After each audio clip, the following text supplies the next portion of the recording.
본격 타이거즈 팬의 토크쇼 전설의 타이거즈, 우리 추억의 스타들과 함께하는 시간입니다. 전설의 타이거즈의 거의 반고정 김성환 전설과 그리고 오늘 아주 특별한 분이 오셨습니다. 아마 야구 좋아하시는 분들이라면 이분 모르실 리가 없을 것 같습니다. 김은식 작가님과 함께하도록 하겠습니다. 반갑습니다. 네, 안녕하세요. 반갑습니다.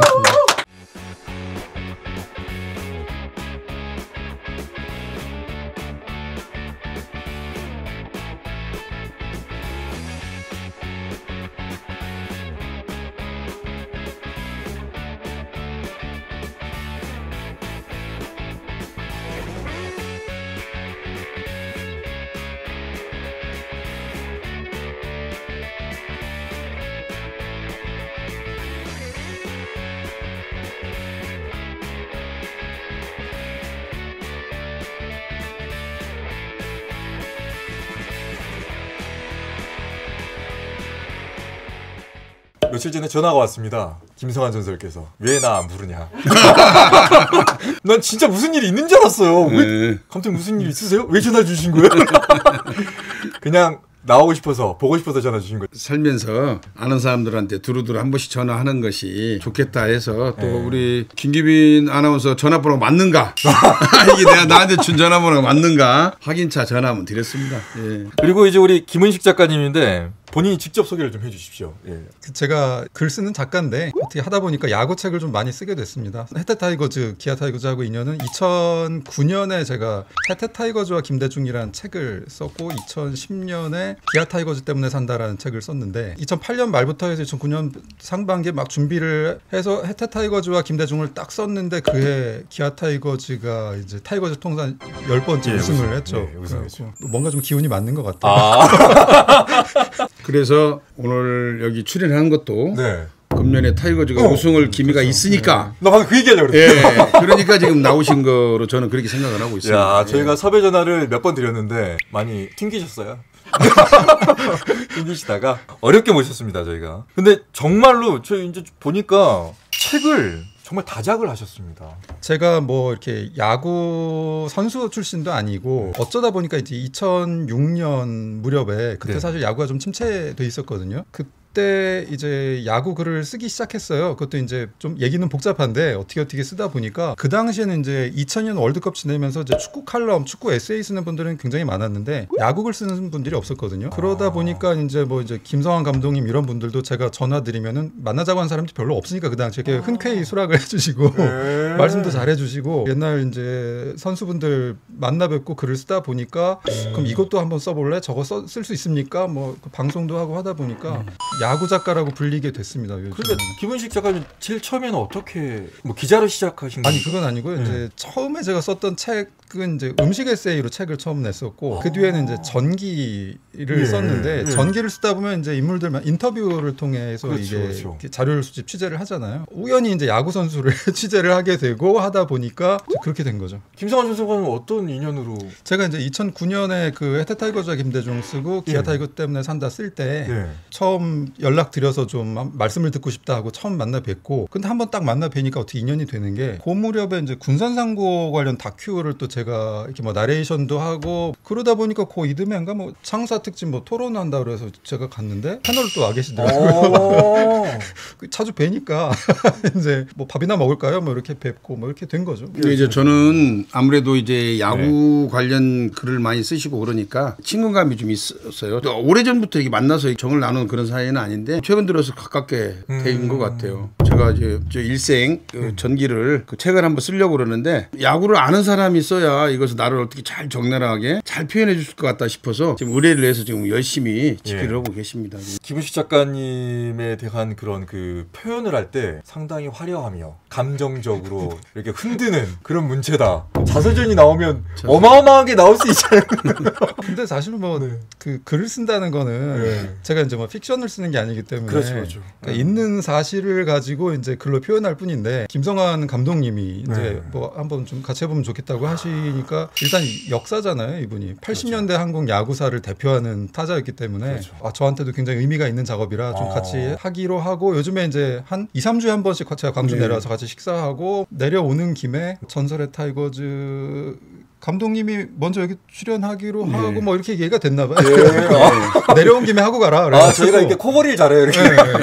근데 제가 안 그래도 전설의 타이거즈 보다 보니까 감독님이 워낙 자주 나오시더라고요. 예, 사실은 이제 제가 여기 전설의 타이거즈 출연을 했는데 상당히 조회수가 좀 잘 나오는 편이에요. 아, 처음에 만들었을 때 나오셨는데 진짜 많이 나왔어요. 네, 나왔는데 나보다도 더 많은 조회수가 나올 수 있는 분이 김웅룡 감독이라든가 뭐 선동열 감독 이런 사람들, 이종범 뭐 이런 분들이 나온다면은 더 좋아지겠지만 유독이 멀리 살아서 그런가 잘 여기를 올려오지 않는 것이 좀 문제가 됐어요. 그래서 아까도 제가 선동열 감독한테 다큐멘터리라든가 이런 데 좀 우리 광주 쪽에 와서 좀 해라 그랬더니 아주 심각하게 고려를 해보겠다. 조금 전에도 그렇게 통화를 했습니다. 근데 이제 보고 계시는 우리 전설분들께서도 다른 게 아니고요. 본인들의 과거의 얘기들, 추억들을 여기서 영상으로 남겨놓는다고 생각하시면 됩니다. 왜냐면 그거 다음에 이제 팬들이라든가 또 야구 역사에서 자료 영상 찾는데 너무 힘들거든요. 근데 저희가 이걸 다 예쁘게 만들어 드릴 테니까 그때 얘기 많이 해주시고요. 그래서 이제 저는 제 개인 그 유튜브를 한번 하고 싶거든요. 만드셨다면서요? 예, 만들었는데 그림을 쓸 수가 없잖아요.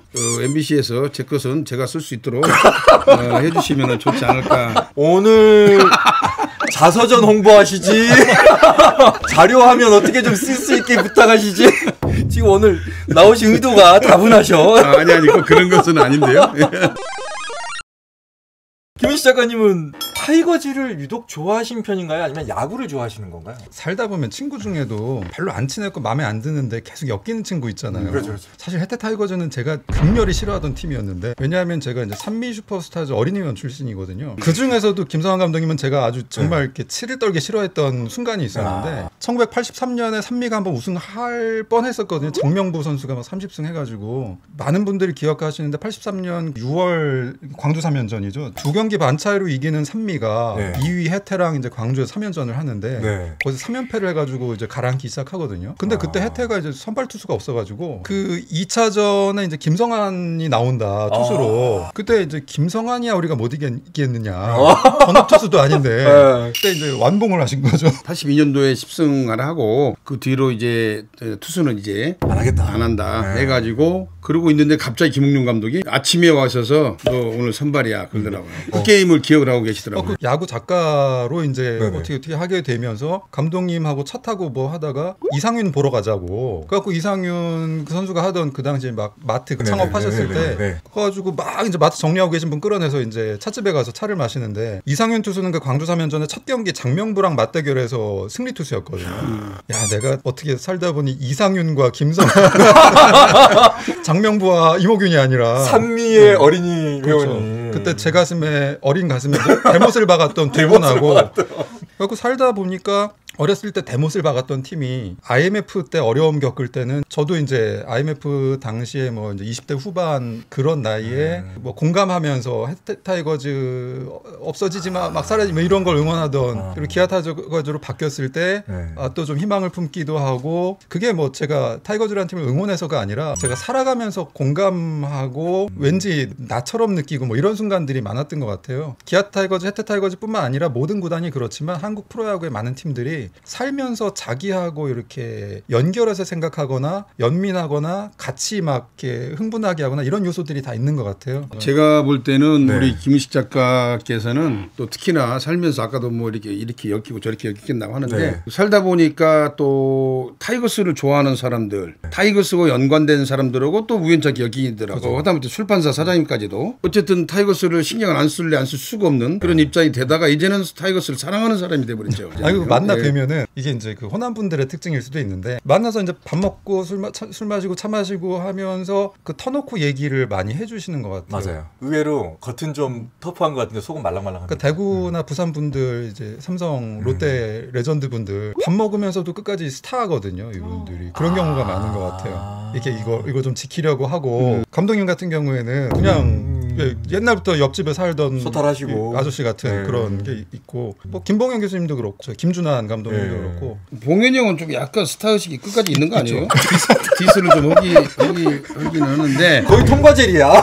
그 형은 그 형이 지금도 그 저기 홈런왕이고 지금도 그 관련해서 약간 자부심이 있어요. 그래서 술을 한 잔 드셔도 끝까지 그 페이스를 늦추지 않으려고 하시는 부분 그런 부분이 있습니다. 제가 전설의 타이거즈에도 보면 출연하신 분 중에 저랑 얘기했을 때 재밌었던 분들 뭐 송유 최규석, 네, 김일권 맞아요. 이런 분들 여기 나와서도 말씀을 굉장히 잘하죠. 격이 없이 그냥 다 터놓고 하시잖아요. 맞아요. 처음에는 산미를 좋아하셨고 그 다음에는 어느 야구팀을? 그 뒤에 이제 예. 서울로 전학 가가지고 예. 야구 좋아한다는 말을 할 수가 없는 거예요. 왜냐하면은 응원하는 팀이 계속 꼴찌를 하다 보니까 그래서 야구 관심 없는 척하고 이제 숨기고 살다가 네. 진짜로 야구를 안 보다가 네네. 그 야구에 대한 글을 쓰고 사람들을 만나다 보니까 전직 인천 야구 팬이면서 현재로서는 모든 구단 야구에 대해서 그러니까요. 다 썼어요 지금. 그러니까 왜냐하면은 그 책을 쓰고 글을 쓰다 보니까 제가 이제 사실 야구 글을 본격적으로 쓰게 된 게 그 인터넷에 연재했던 그 야구의 추억이라는 시리즈였는데요. 그게 이제 그 당시 네이버 다음에 이제 편집을 해서 선별해서 메인에 걸던 시절에 네네. 계속 메인에 올라서 이게 뭐 100만 이상 조회수가 나오던 글이 있었어요. 옛날 80년대 90년대 전설들을 한 명씩 다룬 글이었거든요. 그리고 이분들을 주로 인터뷰하고 하다 보니까 만나서 얘기 듣다 보면 거기 이제 정이 가잖아요. 그래서 박철순 선수 인터뷰하고 나서는 한 달 동안은 야구 보면서 이제 두산 베어스 응원하게 되고 김성환 감독님 뵙고 와서는 이제 타이거즈 응원하게 되고 계속 이제 그 과정을 이제 100명을 다뤘으니까 이게 한 열대 바퀴를 돌았잖아요. 네. 혹시 악플 달린 것 중에 기억에 남는 악플 없습니까? 왜 한쪽만 좋아하지 여러 군데 좋아하느냐? 전에 그런 적이 있었어요. 그 이종범 선수에 대해서 인터넷에서 막 이렇게 논쟁이 붙었는데 두 분 다 이제 제가 썼던 글을 논거로 삼아서 이런 일이 있었다, 뭐 이런 사람이란다 하고 막 싸우는데, 그러니까 제가 글을 잘 써서 그러다는 게 아니고 2006년 7년 무렵에는 진짜 없었거든요. 그러다 보니까 한 2010년대 넘어와서는 제가 글을 쓰려고 이제 자료를 찾다 보면은 읽다 보면 왠지 낯익어서 보면은 제가 쓴 거예요. 아니 근데 저는 김우식 작가한테 악플을 달 만한 글을 쓰지는 않았을 것 같다는 생각이 드는데 너무 많은 구단을 이렇게 자꾸 이렇게 좋아하다 보면 이제 그 구단마다 좋은 글을 써야 될 때가 상당히 많을 것 같은데. 아 근데 이제 그 글을 쓰다 보면 누구를 다루든 간에 최고의 선수였다는 표현을 이제 습관적으로 쓰는데 그렇죠. 그럼 이 사람이 최고냐 저 사람이 최고냐 그러니까 이런 식으로 그러니까 그런 본인의 거. 기준이 뭐냐 뭐 이런 그렇죠, 식으로 그렇죠. 말을 할 수도 있을 것 같아서. 옛날에 뭐 예를 들어 선동열이 최고냐 최동원이가 최고냐 그렇죠. 그 참 저한테도 물어봐요. 그럼 저는 이제 팔이 안으로 굵으니까 네. 이렇게 이야기하죠. 나는 동열이 볼을 쳐보지는 않았다. 그냥 같은 팀이니까. 같은 팀이니까. 저 최동원이 볼은 프로에서 쳐봤다. 내가 최동원이 타율을 봐라. 내가 친 타율이 어떻게 생겼는가. 내가 손동열한테 그만큼 못 칠 거다. 이렇게 대답을 하죠. 잘 넘어가시네. 동열이는 가끔 보는데 그러면서도 이제 기억에 남는 경기들 과거 거를 찾을 수도 있습니다. 근데 그 중에 하나가 이제 처참할 정도로 진 그런 경기들을 기억을 할 수도 있을 것 같은데 최근에 어디 갔다가 그냥 무심결에 기아 타이거즈 점수를 보고 오타가 난 줄 알았어요. 6대 3인가? 이게 뭐지? 30대 이렇게 돼 있는 거예요. 그래서 그날 경기를 보면서 야 야구가 이럴 수도 있나? 라는 생각이 드는데 좀 물어보고 싶었어요. 오늘 오시면. 저는 그날 직접 중계방송을 한 사람이에요. 해석을 했던 사람인데요. 말을 하기가 싫었어요. 그런데 중계방송을 듣던 그 시청자들이 목소리가 힘이 없어도 이해를 하겠다. 이런 정도 이해를 해주시더라고. 너무 어이가 없으니까. 그러니까. 그리고 어떻게 해서 세상에 때리면 그렇게 안타가 나오고 때리면 그렇게 홈런이 나오는지 다 알려주고 치는 연습 경기를 해도 그만큼은 안 할 것이다. 그 시뮬레이션 배팅을 할 때는 가르쳐 주거든요. 지금 오늘 직구 던진다, 변화구 던진다 이렇게 알려주고 연습을 한단 말이에요. 그렇게 해도 그만큼 안 나와요. 그런데 그날 너무나 치면은 빠지고 치면 빠지고 그렇게 코스도 정교하게 빠져서 안타로 만들어지고요. 지금까지 야구 해오시면서 그런 경기가 있을 것 같았는데 없어요. 없어요? 예. 단 한 번도? 없었어요. 최고 기록이에요. 김성환 감독님이 안 풀리는 경기도 없었나요? 아니 물론 그런 경기는 있었는데 그 정도까지 처참한 것은 없었어요. 정확하게 기억은 못하지만 제 감독 시절에 7, 8점인가 앞서고 있다가 한번 뒤집어진 적이 있거든요. 엄청난 비난을 받았죠. 근데 투수를 누구를 내놔도 안 되는 거예요 이게. 그런 날하고 제가 볼 때는 얼마 전에 나왔던 그거하고 비슷한 것 같아요. 이럴 때는 이범호 감독이 짠하게 느껴집니까? 이게 이범호 감독 얼굴을 보니까 완전히 얼굴이 죽상이 눈만이요. 네. 약간 표정이 지든지 이기든지 약간 상기되어 있는 얼굴이었는데 그날은 완전히 이렇게 하고 있더라고. 근데 너무 불쌍한 거야. 그 감독이 무슨 수로 그 해결하냐. 그리고 저는 감독을 해봐서 알지만 오늘 이 경기를 지는 건 둘째치고 어떻게 선수들을 아껴가지고 이 오늘 경기를 넘겨야 내일 경기를 할 거 아닙니까? 그렇다고 해서 정혜영이 쓸 거예요? 필승주를 쓸 거냐 이 말이죠. 어쩔 수 없잖아요. 그거 나머지 선수들이 막아줘야 되는데 나오는 사람마다 못 막아주니까 좀 원망스럽더라고요. 좀. 비슷한 경기 기억나는 거 있으세요? 저희가 찾은 걸로는 97년에 삼성 라이온즈가 LG 트윈스를 27대 5로 네, 그 당시에 뭐 이제 압축 배트 12 막 나오고 막 그랬었죠. 그때 배트 좀 수상하다 그래서 잘라보고 막 그랬을 정도였는데 그거보다 더한 경기가 이번에 나오는데 근데 사실 야구라는 게 참 잔인한 게 그 수건을 던질 수 없잖아요. 맞아요. 수건을 던질 수가 없잖아요. 근데 이제 저는 그 정도 점수 차는 이게 KBO 최초니까 어쩔 수 없지만 매일매일 경험한 적은 있죠. 산미를 응원하던 어린이 의원 시절에. 그래서 뭐 그다지 뭐 그렇게 뭐 안쓰럽진 않다. 왜냐하면 그렇죠. 뭐 한 경기뿐이었어. 그렇죠. 그냥 다음에 또 이기면 되지. 뭐 30점을 주든 40점을 주든 1패 아닙니까? 저는 오늘 이 전설의 타이거즈에 출연을 하면서 김은식 작가의 좋은 감정만 보고 만났거든요. 그래서 잘 몰랐었어요. 이분이 산미 슈퍼스타즈의 어린이 회원이라는 걸 오늘 처음 알았어요. 자기가 제일 미워하고 했던 그 선수였다는 얘기도 오늘 처음 들은 거예요. 네. 그런데 외지에서 오는 그 다른 사람들도 만날 때가 있어요. 특히 대구나 부산 사람들을 만나요. 그러면 이제 지금은 아주 점잖게 만나서 넥타이 메고 인사를 하고 사인을 받고 사진 찍어주라고 그래요. 그런데 이렇게 소주 한 잔 딱 먹고 좀 지나면 내가 제일 싫었던 사람이 이 사람이다. 그렇게 얘기를 해요. 나는 그 이해가 돼요. 그 기분이 안 나빠요. 야구를 하지도 않으셨고 기자를 하신 것도 아니고 그냥 산미의 어린이 회원으로 그냥 그저 추억의 야구였는데 갑자기 이렇게 야구로 빠져드는 본인한테 야구가 어떻게 해서 이렇게 시작이 된지 좀 82년도에 이제 프로야구가 출범하고 80년이 굉장히 중요한 해였던 게 프로야구가 출범해서 굉장히 이제 흥행이 됐고 네. 그해 가을에 이제 세계야구 선수권 대회가 있었죠. 그게 다 제가 이제 초등학교 3학년 때 일어났던 일인데 3학년이라는 게 야구의 팬으로 빠져들든 아니면 깊이 빠져드는 사람들은 선수로 나갈 수 있는 그 시기잖아요. 제 동갑내기 중에 전설적인 선수들이 많이 나왔죠. 예를 들어 박찬호, 박재홍, 정민철 뭐 이런 그 92학번 73년생들. 네. 그 아버지가 이제 교장 선생님이셨는데 예체능 쪽은 다 좀 별로 이렇게 안 권장하시는 보통 야구 좋아하는 사람들 제 또래는 다 어떤 추억을 갖고 있냐면 아버지랑 야구장 가서 사발면 먹고 끝나고 나서 뭐 사주시고 이런 추억이 그렇죠. 있는데 네. 저는 아버지랑 야구장 간 적이 한 번도 없었고 라디오로 듣죠. 주로 라디오로 듣는데 맞아. 제 방에서 라디오 듣고 있는 걸 보면 이제 부모님이 뭐라고 하신단 말이에요. 그래서 학교도 아니고 집에서 그러니까 이어폰 줄을 여기 해가지고 이렇게 듣는 척하다가 엄마 들어오시 문 열리면 이제 안 듣는 척하고 이런 그렇게 야구를 봤어요. 이거 우리 중고등학교 때 하던 건데. 라디오로 야구를 듣고 상상을 하다 보니까 이 제 머릿속에 이제 온갖 그림들이 그려지고 맞아요. 라디오가 그런 장점이 있어요. 그리고 약간 이제 좀 억눌리고 결핍되다 보니까 더 이제 그쪽으로 이제 하고 싶은 마음이 있었나 봐요. 나중에 어떻게 글을 쓰는 사람이 되고 나서 그때 라디오로만 들었던 그 누구를 만나서 인터뷰하면서 그렇게 글을 쓰게 된 것 같아요. 그런 게 베이스에 깔려서 그런지 모르겠지만 저희가 얘기하려고 하는 게 혜태 타이거즈와 김대중이라는 책이에요. 이 책의 타이틀만 보면 해석하기에 따라서는 상당히 정치적일 수도 있고 상당히 자극적일 수도 있습니다. 왜 이렇게 타이틀을 뽑으신 겁니까? 책을 냈던 해가 이제 2009년이었는데 공교롭게도 그해 이제 기아 타이거즈가 10번째 우승을 타이거즈로서 채웠고 김대중 대통령이 돌아가셨죠 그때 아마. 김대중 대통령이 취임한 이후에 타이거즈가 좀 어려운 시간을 가졌었고 그분 돌아가시는 해에 우승했고 아무 직접적 연관은 없는데 굉장히 상징적으로 느껴지더라고요. 그리고 우리나라에서 야구가 지금 최고의 인기 종목이잖아요. 한국에서 언제부터 야구가 최고의 인기 종목이었냐면은 이제 70년대부터였어요. 60년대 후반 정도.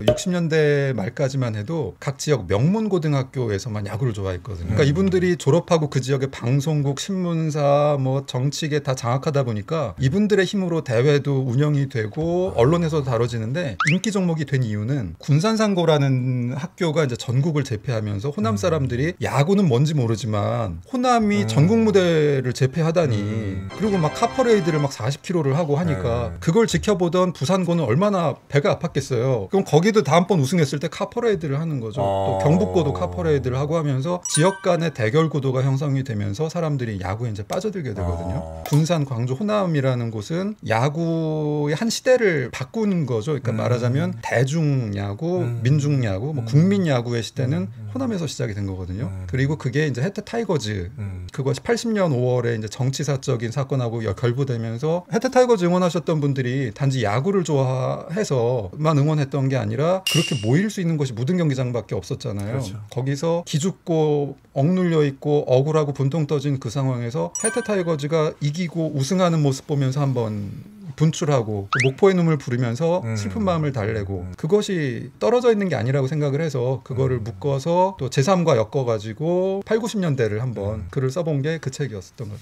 야구가 김은식 작가의 당시에 억압된 걸 풀어줬듯이 당시 해태 타이거즈도 호남 지역민들을 많이 풀어줬던 것 같아요. 그리고 그 당시에 억압의 대상은 김대중이었던 것 같고. 그래서 제가 그때 세 줄로 표현할 때는 목포의 눈물은 호남 사람들의 어떤 아픔을 어루만져 줬고 해태 타이거즈는 다시 일어설 수 있는 용기를 줬고 김대중이란 정치인은 그럼 어디로 갈 것인가 하는 그 비전을 보여주는 이런 몇 줄이 본인의 자서전에 쓰여진다고 생각하면 예. 근데 좀 전에 이제 김성환 전설이 당시에 여러 가지 많은 것들을 지금 이뤄내셨잖아요. 20-20 클럽 얘기를 하니까 당시에 그러면은 김은식 작가님 보기에 미모도 갖추고 있고 호타준족의 정말 지금의 김도영 같은 그런 존재였습니까? 사실 82년, 83년에는 감독님 별명이 방송에서 흔히 쓰는 게 팔방미인이었거든요. 근데 그 뒤엔 좀 그게 없어졌어요. 팔방미인이 네. 그때부터 투수를 안 하기 때문에 투수를 안 하니까 3루를 하다가 2루도 가고 또 1루도 가고 이러니까 사람들이 이제 소화하지 못하는 포지션이 뭐냐 이런 이야기를 하다 보니까 이제 팔방미인이라는 그 표현을 썼는데 어느 순간에 1루에 이제 정착을 하면서 그다음 투수를 또 안 하니까 그런 게 없어지고 이제 오리궁뎅이로만 이제 정착을 하게 된 거죠 이제.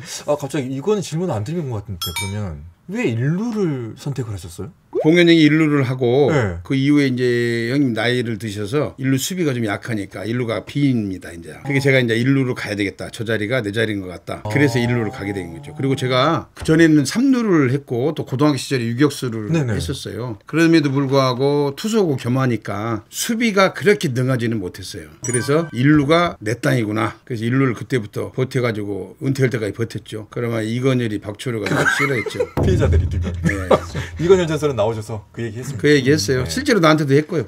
형님은 어디 다치지도 않느냐고. 그렇지. 교통사고도 안 나냐고 그랬어. 아니 근데 그 소리를 듣는 순간 그렇게 기분 나쁘지는 않았어요. 김도영 얘기가 나와서 그러는데 감독님이 보기엔 이번에 이제 기가 막힌 걸 하나 썼는데 사이클링 히트를 두 번째 타석 2루타를 칠 때 이 친구가 치고 열심히 안 돼. 내가 볼 때는 분명히 한 점을 더 추가를 해야 되는데 3루까지 볼 수 있었는데 충분히 3루까지 갈 수도 있고 우리 맞아요. 눈은 정확하거든요. 맞아요. 그런데 안 뛰더라고. 근데 이것을 어떻게 이야기를 할까 싶더라고요. 그래도 이 김도영이를 다 연호하는데 나 혼자 저러면 안 된다고 또 이럴 수는 없잖아요.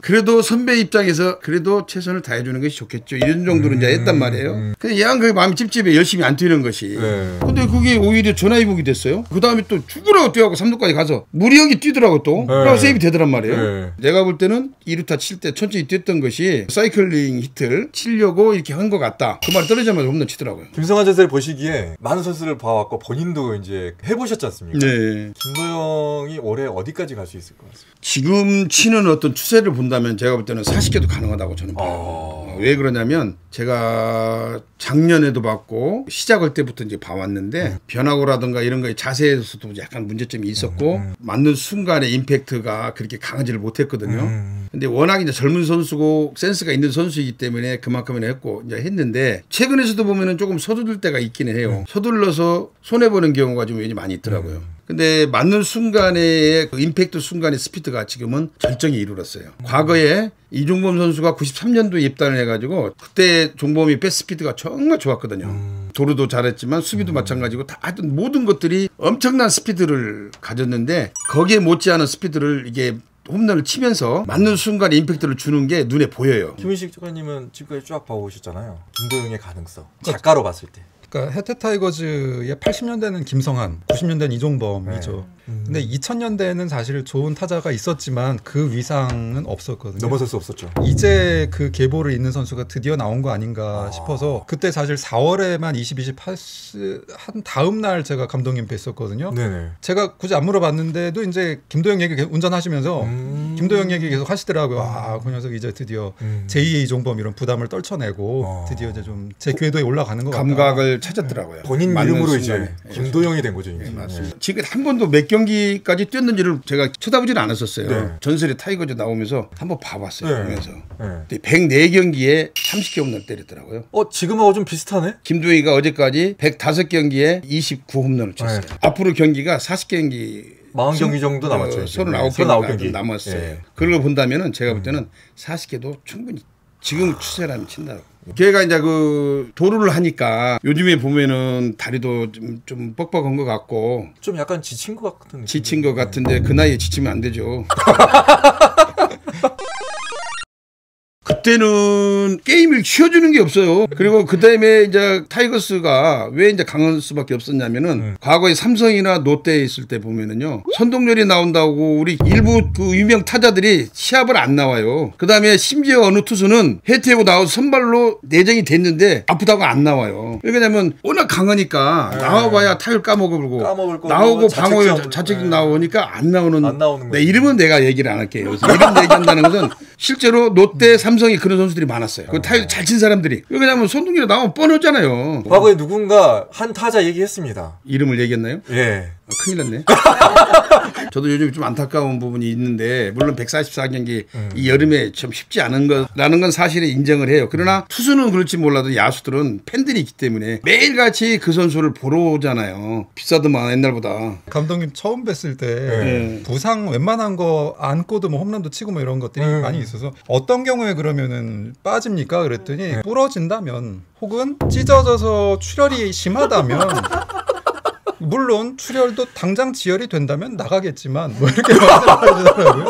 83년도 한국 시리즈를 앞두고 연습을 하다가 3루를 보고 있는데 연습하다가 여기 이빨을 맞은 거예요. 이벽에 터져버렸어요. 그래서 이빨을 보니까 여기 앞니가 흔들거려요. 누구한테 말을 못하고 그냥 그러고 시합 나갔어요. 그거 말고 가장 서러웠던 경기 있습니까? 시합 나가는 게 서러울 거에 뭐가 있겠어요. 무릎도 아프고 발목도 아프고 이럴 때가 있습니다. 감기기도 좀 있고 그러면 내가 좀 아파서 시합을 못 나오겠다 그러면 코치한테 얘기를 먼저 하죠.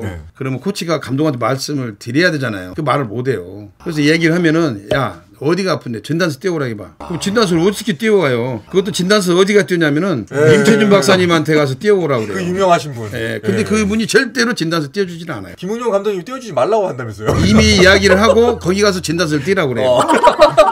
김일권 선배가 발목이 안 좋아가지고 한 적이 있었어요. 근데 그분이 괜찮다고 그랬어요. 김일권 선배가 나중에 그분 돌팔이라고 그 이야기를 한 적이 있었는 게 그분이 책을 썼어요. 나는 돌팔이다. 근데 실제로 돌팔이였죠. 왜? 정상적인 진단서를 안 끊어주니까 돌팔이 맞죠. 작가님은 지금 자서전을 생각하시잖아요. 마음속에 두고 있는 타이틀이 있을 것 같아요. 감독님이 생각하는 게 있는데 감독님이 그런 얘기 하시더라고요. 3만 관중이 가득 들어찬 야구장에 3만이 나를 쳐다보고 있다 이런 느낌에 대해서 사실은 6만 개의 눈이 나를 보고 있다. 그런 마음가짐으로 늘 뛰었다 이런 얘기를 하시더라고요. 거꾸로 그 6만 개의 눈이 감독님을 보면서 또 용기를 얻고 힘을 얻잖아요. 그런 상호작용이 있었다는 거를 팬들한테도 한번 그 얘기를 저 역시 여러분들한테 용기를 얻었습니다라는 거를 좀 고백하는 그런 뭘 담은 제목을 정해야겠다 이런 정도 그냥 생각을 하고 있는데 하여튼 감독님은 6만 개의 눈 하시는데 조금 좀 그로테스크한 느낌이 있어요. 첫 부분에 들어갈 얘기만 말씀드리면 감독님이 그 30홈런 치신 날 있잖아요. 별로 안 좋은 날로 기억을 하셨던 거예요. 왜냐하면은 그날 장종원 선수하고 붙여서 손가락 이제 손이 부러지고 팔이 부러지고 그때 이제 한국 시리즈 진출을 확정해 놓고 있는 상황이었거든요. 한국 시리즈에 출전을 못 하신 거예요. 근데 그 해 정규 시즌 MVP를 받았는데 근데 그거는 잊어버리고 그러니까 그냥 한국 시리즈 MVP를 한번 해봐야 되는데 끝내 못 하셨거든요. 출전을 못하게 됐으니까 사실 팀의 우승도 좀 불투명해진 상태고 근데 그게 30홈런이라는 게 중요한 기록인지 모르셨던 거예요. 잊어버렸어요. 거기에서 그냥 묻혀버린 거죠. 근데 세월이 흐르고 나서 장종훈이 40홈런 넘어서고 하면서 그럼 30홈런 누가 넘어섰지? 김성환이 했네. 20-20도 처음 하셨는데 20-20이라는 기록이 있는지도 몰랐던 거예요. 그냥 그 홈런하고 도루하고 했는데 나중에 보니까 누구 뭐 송구홍도 20-20 하고 누구도 하고 하다 보니까 최초의 20-20은 누구지? 따져보니까 김성환이었던 거. 저랑 같이 그 얘기를 하다가 갑자기 KBO로 전화를 하시더라고요. 40홈런 뭐 이렇게 다 기념물 뭐 기념패 이런 거 있는데 나는 그때 그거 안 줬잖아. 가만 생각하니까 KBO 괘씸한 거야. 우리나라 최초 30홈런 쳤으면 최초 30홈런에 대한 기념이라도 해줘야 될 거 아니냐 이 말이에요. 근데 그런 것이 없어. 전화 받으신 분이 쩔쩔매더라고요. 저희가 뭐 검토를 하도록 하겠습니다. 보니까 최초 기록들이 많더라고요. 그럼 그 당시에 최초 기록을 기념할 수 있는 기념패라도 줬어야 된다 이 말이에요. 한 번도 시상식을 안 해. 그리고 지나고 나서 내 기록 경신했다고 기념품을 주면 되겠냐 이 말이에요. 다음 질문이 김성환 전설의 레전드로서 43년 동안 가장 기억에 남는 사건 뭐냐고. 이거겠는데?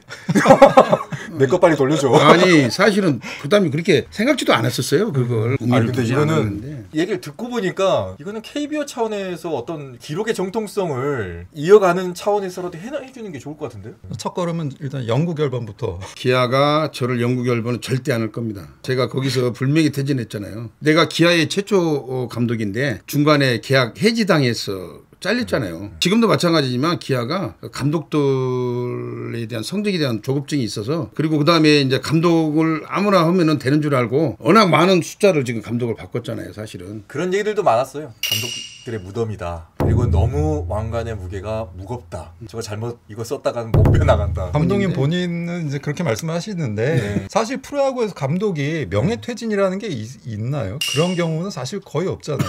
명예퇴진 없죠. 다들 없죠. 욕심부리다가 다 나가 떨어지는. 그 어떤 기준으로 생각해봐도 선수 김성환의 기록이 영구 결번이 아니라는 거는 굉장히 납득하기 어렵죠, 사실은. 이런 얘기가 있대요. 누군가가 기아에서 영구 결번을 하려면 나의 기록을 능가해야 되는데 과연 그 기준을 어떻게 정할 것인가. 납득이 되는 상황을 만들어내야 될 텐데. 네, 물론 투수 입장에서는 틀리겠죠. 그냥 양현종이 같은 경우는 제가 볼 때는 무조건 영구 결번을 해줘야 할 수 있는 그런 정도의 업적을 충분히 남긴 선수거든요. 몇 가지 중에 골라야 된다면 하나, 영구 결번을 해준다.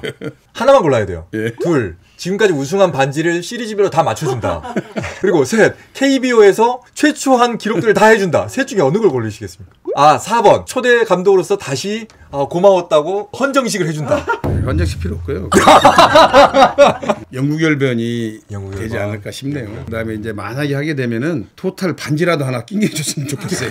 근데 나는 너무 그게 창피해요. 왜 그 당시에 그런 것들을 이렇게 중요시 하지 않았나 싶어요. 그래서 우리 저 전설의 타이거즈 모임이 있잖아요. 네네네. 거기에서도 요즘에도 이제 가끔 나와요. 우리도 돈 내서 우리라도 하나 하자. 왜냐면 전신 타이거스 없어져 버렸잖아요. 이제 회사 자체가. 네. 저는 영구 결번도 당연히 해드려야 되는데 네. 그뿐만 아니라 이제 다른 모든 구단 해당인데 영구 결번 해놓고 나서도 그만한 예우가 없어요, 사실은. 맞아요. 그러니까 영구 결번은 됐는데 네. 구장에 영구 결번이라고 해서 무슨 지정석이 있는 것도 아니고 그러니까 중요한 경기 초대하는 것도 아니라는 거예요. 그러면은 예를 들어 그 팀이 한국 시리즈 가고 뭐 중요한 경기면은 가서 직접 보고 싶을 거 아니에요. 영구 결번 될 정도면 애정이 엄청나니까. 근데 초대를 안 하니까 영구 결번 선수가 내 돈 내고 가기도 민망한 거예요. 번호 지정하고 어디다 이제 번호 받고 뭐 유니폼 걸어놓고 이것만이 아니라 최소한 중요한 경기 가면은 당연히 제일 좋은 자리에 모셔서 뭐 그런 게 필요하지 않을까 싶은 생각이 들어요. 근데 이게 비교를 해서 그렇긴 한데 미국은 그렇게 하지 않는 것 같더라고요. 정말 예우도 잘해주는 것 같고 그리고 그 사람이 늙어가는 모습도 팬들이 계속해서 바라보면서 좋아하고 그 아버지 세대가 자식 세대까지 이렇게 이어가면서 알려주기도 하고 그러니까 그걸 보면서 팬들이 그 그렇겠지만. 팀에 대한 어떤 존중심 그렇죠. 그게 생기거든요. 네.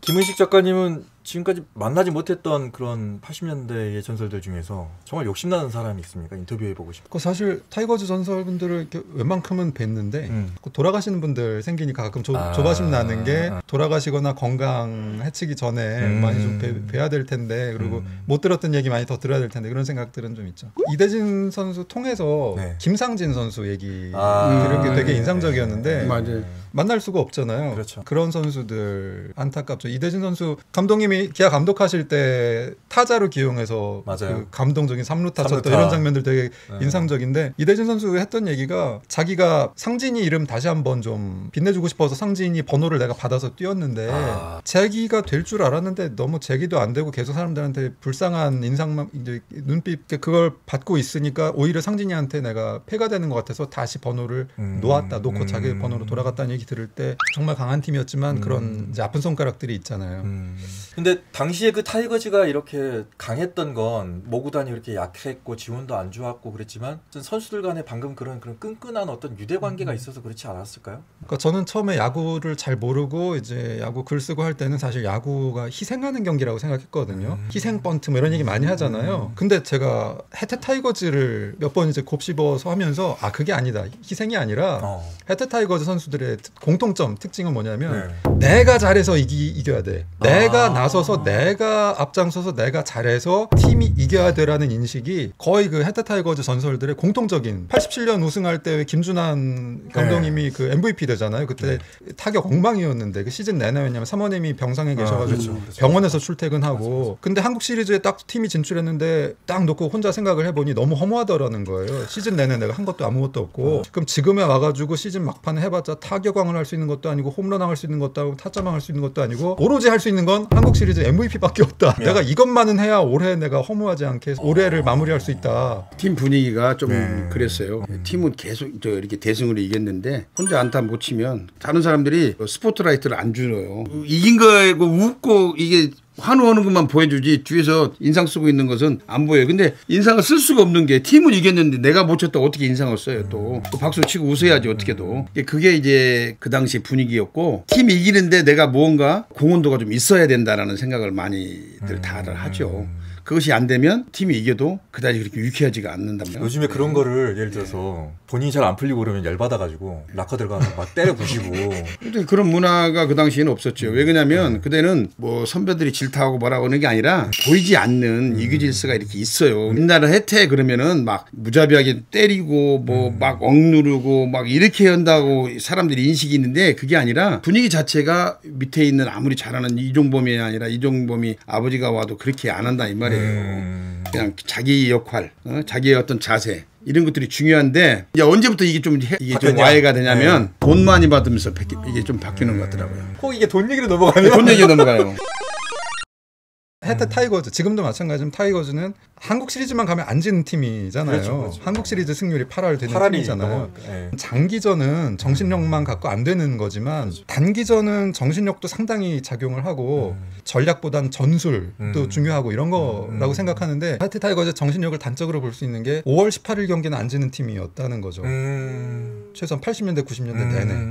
그거를 뭘로 설명할 수 있겠어요. 5월 18일 날 그렇다고 누가 일장 연설하는 것도 아니고 그러면 오늘 우리 해태이기 때문에 5월 18일 날 우리가 광주에서 경기도 못하게 하는 이런 배정이라는 걸 누구나 알고 있고 그렇다면 오늘 맥없이 치면 우리 너무 그렇지 않느냐 너무 허탈하지 않느냐라는 걸 아무도 말하지 않더라도 아는 거잖아요. 그러면 그 경기를 이길 수 있었던 거잖아요. 한국 시리즈에서 막강했던 것도 그러니까 모든 야구라는 걸 정신자세로 설명할 수는 없지만 한국 시리즈만큼은 그것도 설명할 수 있는 중요한 요인인 것 같다는 생각이 들었어요. 지금도 생각하면 이거에 있어요. 5월 18일 날 야구를 하잖아요. 처음에는 몰랐어요. 5월 18일이 의식적으로 다른 나가서 하는지를 눈치를 못 챘는데 나중에 보니까 5월 18일만 되면 우리가 원정을 가는 거예요. 그러면 선수도 한다면서 야 오늘 5월 18일이야 5.18이다 잘해라 이렇게 한마디 누군가가 해요. 그리고 한마디 하고 나가는 거예요. 그럼 사람들이 머릿속에 있는 거죠. 그게. 야구에 대한 자기 자신만의 집념이나 자존심도 있지만 팀이 서로 간에 선배에 대한 예우도 하지만 눈치도 보는 것 같아요. 타 팀에서 여기 와가지고 적응 못하고 간 사람들이 많아요. 양준혁도 못했고 박노중이도 못했고 마혜영도 못했잖아요. 이 사람들 공통점이 유기질서 있는 팀에서의 생활이 적응이 안 됐다는 거잖아요. 여기 왔으면 아무리 야구는 잘 하더라도 이 팀 분위기에 맞춰서 거기에 행동을 해야 되는데 그러지 못하는 경우가 있었어요. 그 당시에 군기반장 이순철이가 뭐라고 얘기를 했냐면 모아놓고 박노준이한테 박노준이 그때 쌍방울 했어. 트레이드에서 왔어요. 이거 참 말을 해야 되나 안 해야 되나.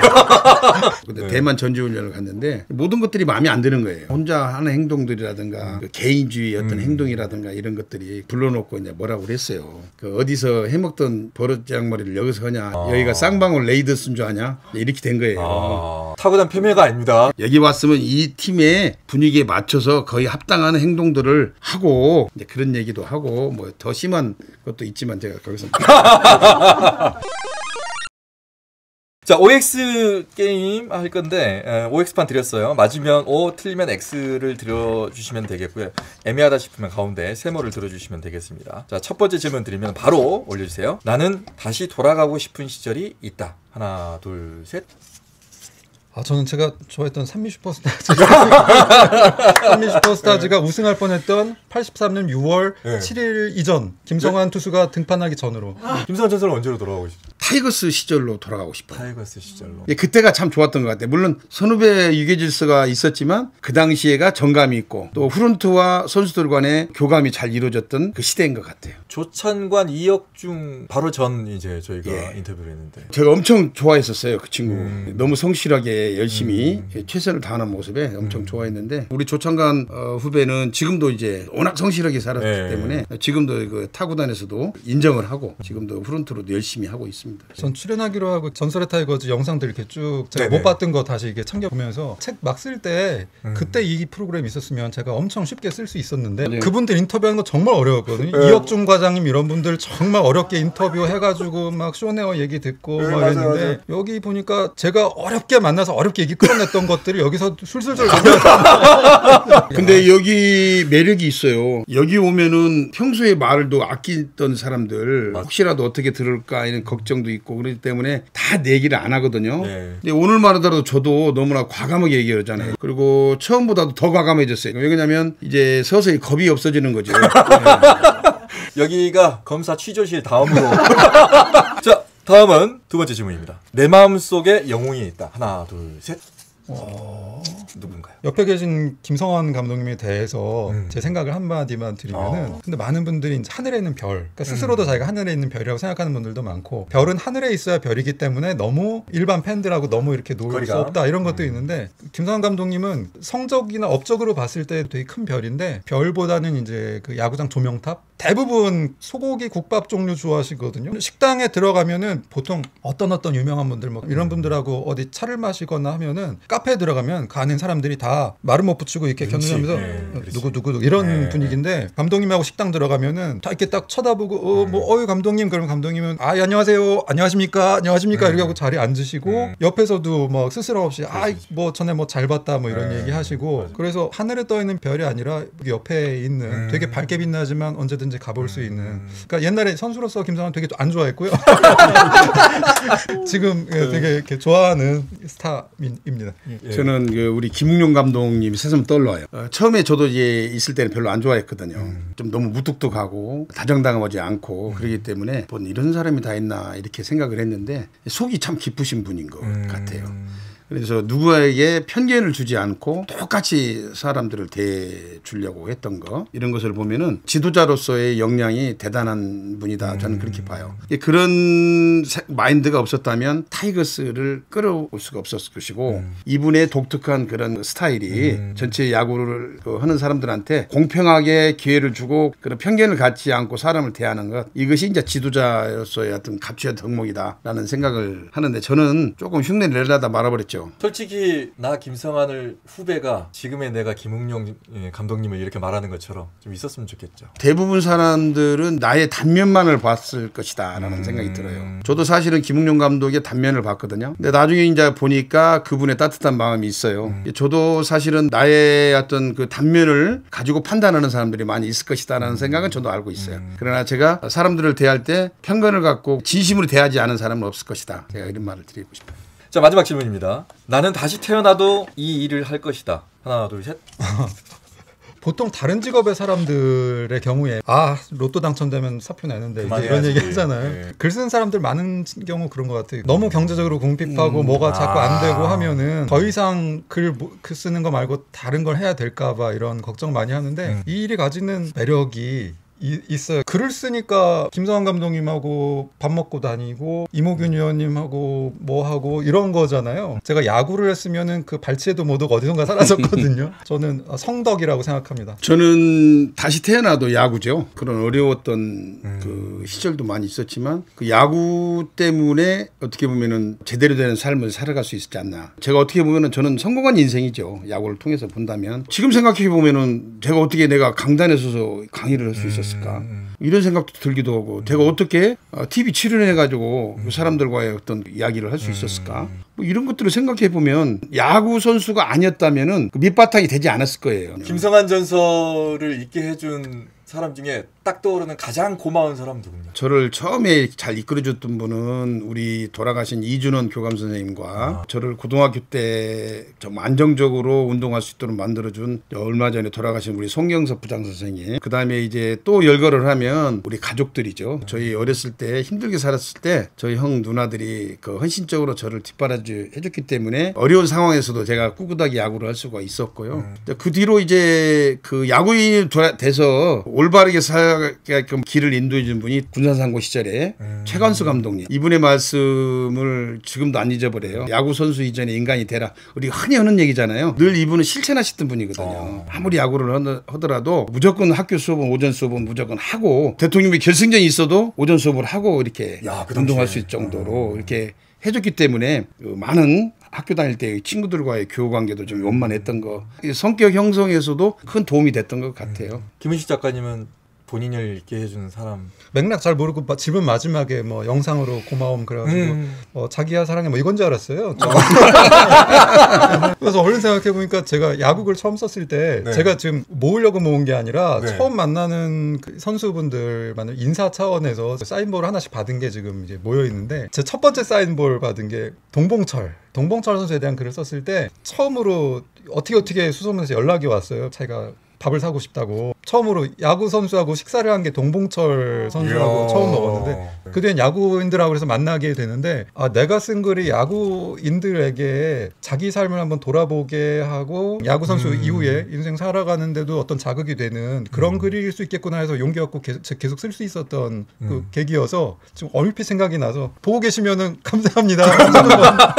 자 이제 끝으로 팬들에게 전하고 싶은 얘기. 저는 지금까지 야구를 하면서 한 번도 야구 외적인 생각을 해본 적은 없었는데 지금 이렇게 타이거스를 엄청나게 지금 그 응원을 해주고 있는 이런 모습이 너무나 뿌듯합니다. 저 있을 때 이렇게 좀 더 해줬으면 좋았을 텐데 라는 생각이 들긴 하지만 이렇게 열렬하게 많은 분들이 야구장 찾아주시고 또 야구인의 한 사람으로서 너무나 고마운 일입니다. 그 열기가 계속 이어갔으면 좋겠다는 생각이 듭니다. 네. 앞으로 김은식 작가님 어떤 계획을 가지고 계십니까? 자서전 외에.